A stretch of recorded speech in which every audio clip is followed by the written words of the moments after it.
ქვეყანაში არის ღრმა ეკონომიკური კრიზისი, სტაგნაცია, ლარი განაგრძობს ვარდნას და ქვეყანა განაგრძობს გაარიბებას.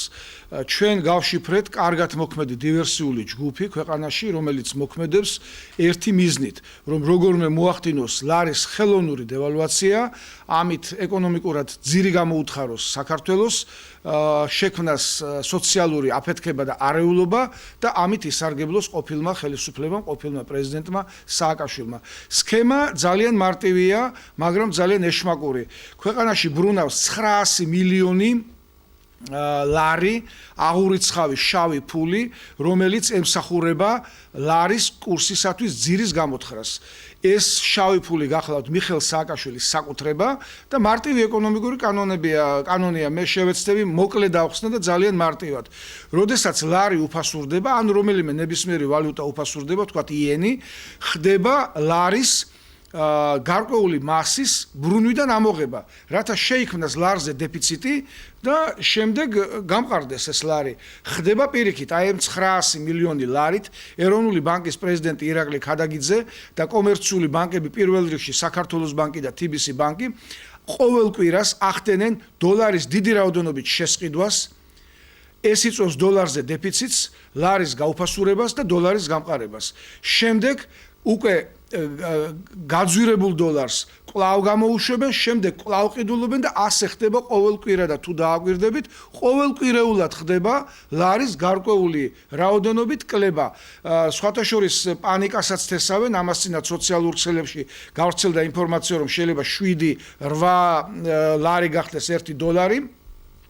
და მოკლედ მე მოუწოდებ სამართალდამცავ ორგანოებს გაშიფრონ ეს სქემა, თუ საჭიროა ჩვენ მათთან ვითანამშრომლებთ, გამოავლინონ ეს დივერსანტები, თუმცა მე ორი პიროვნება დავასახელე, ეს გახლავთ მიხეილ სააკაშვილი და ირაკლი ქადაგიძე, მაგრამ აქ მთელი ჯგუფი მოქმედებს და საქართველოს პრეზიდენტს მოუწოდებ გამოიყენოს კონსტიტუციით მისადმი მინიჭებული უფლება და გადააყენოს ეროვნული ბანკის პრეზიდენტი, რადგანაც ჩვენ დიდი ხანია ვითხოვთ ქადაგიძის გადაყენებას და პარლამენტი ამაზე ყურს არ იბერტყავს, ამიტომ პირდაპირ მოვითხოვთ საქართველოს პრეზიდენტისგან ამის გაკეთებას.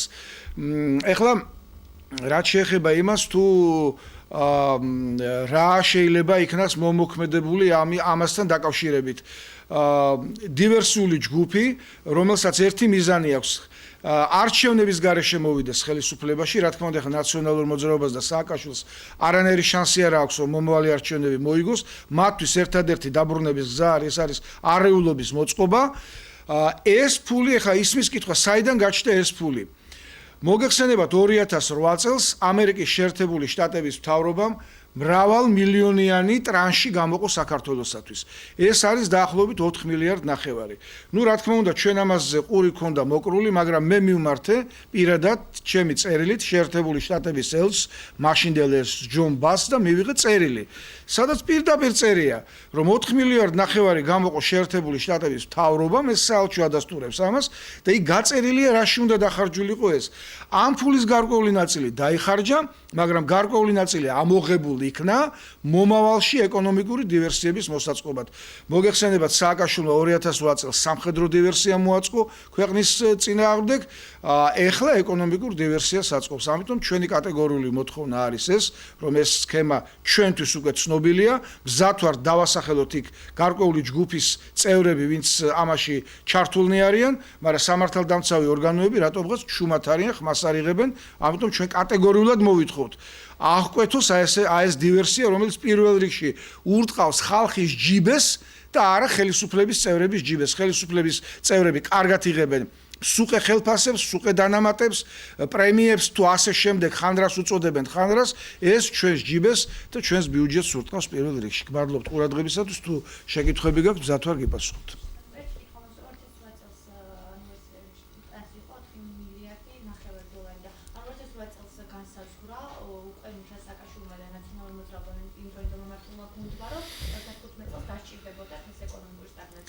რა თქმა უნდა, სააკაშვილი ძალიან ნიჭიერი ადამიანი, ეხლა მე პირადად მის მიმართ პოლიტიკური სიმპათია მაქვს თუ არა მაქვს, ეს ყველამ კარგად იცის, როგორია ჩემი დამოკიდებულება მის მიმართ, მაგრამ აშკარა რომ ის არის ძალიან ნიჭიერი ადამიანი.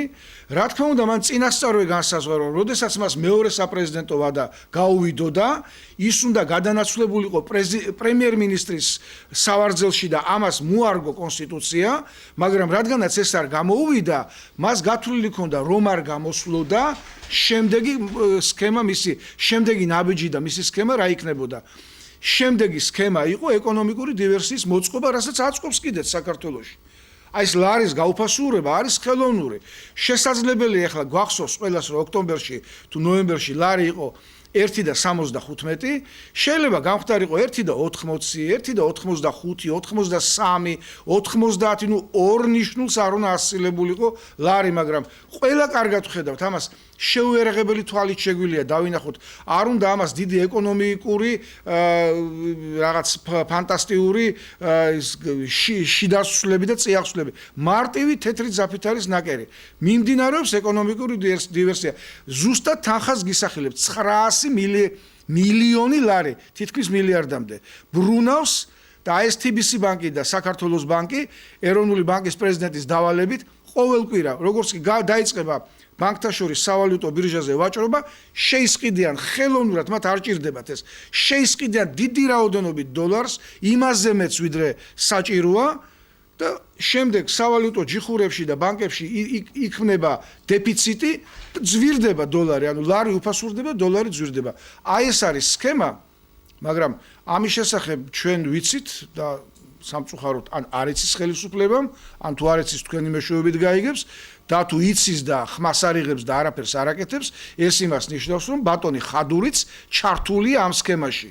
ამიტომ ჩვენ გასულ კვირას მე ერთ-ერთი პრესის ერთ-ერთი საშუალებით მოვითხოვე ხადურის დაუყოვნებლივ გადაყენება და დღესაც შემიძლია გავიმეორო. ხადურის დაუყოვნებლივ გადაყენება და მის ადგილას კომპეტენტური მინისტრის დასმა უშველის ეკონომიკურ სიტუაციას. ყოველ შემთხვევაში სტაგნაცია მაინც შეჩერდება და ვარდნა შეჩერდება და როდესაც ვარდნა ჩერდება, მერე შეიძლება მისი, ასე ვთქვათ, გამოსწორება, მაგრამ როდესაც ვარდნა მიდის, გამოსწორებაზე ლაპარაკი არ არის. ლარის ძველ ნიშნულზე დაბრუნება პრაქტიკულად შეუძლებელი ხდება და თუ ეს ვარდნა არ გაჩერდა, აი დღევანდელ ნიშნულზეც ვეღარ დაბრუნდება ლარი. ეს იქნება სრული კოლაფსი და კატასტროფა. ამიტომ ხადური დაუყოვნებლივ უნდა იქნას მოხსნილი. ანუ პრემიერ-მინისტრმა უნდა მოხსნას ხადური, პრეზიდენტმა უნდა გადააყენოს ქადაგიძე და სამართალდამცავმა ორგანოებმა ეს სქემა უნდა გაშიფრონ და პასუხისგებაში მისცენ ხალხი. აი ეს არის ჩვენი დღევანდელი თქვენი შეწუხების მიზანი. და იმას როგორ ახსნით, რომ აი ფაქტად ან არგუმენტად პრემიერ-მინისტრში არ მოყავს მომხმარებლობა, რომ ზოგადად რეგიონში არის ეკონომიკური კრიზისი და ეს პრობლემა არის მხოლოდ საქართველოს პრობლემა არ არის და მაშინ რა პროტექტი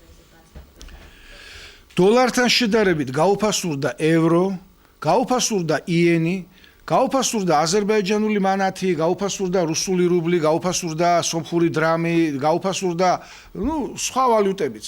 გამყარდა დოლარი. ამერიკა ეკონომიკურად სამხედრო სიძლიერის გარდა ეკონომიკურად ძლიერი სახელმწიფოა. მაგრამ ასეთ გაუფასურებას არსად არ ქონია ადგილი.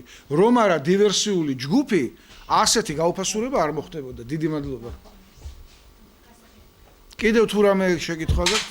კარგი, დიდი მადლობა.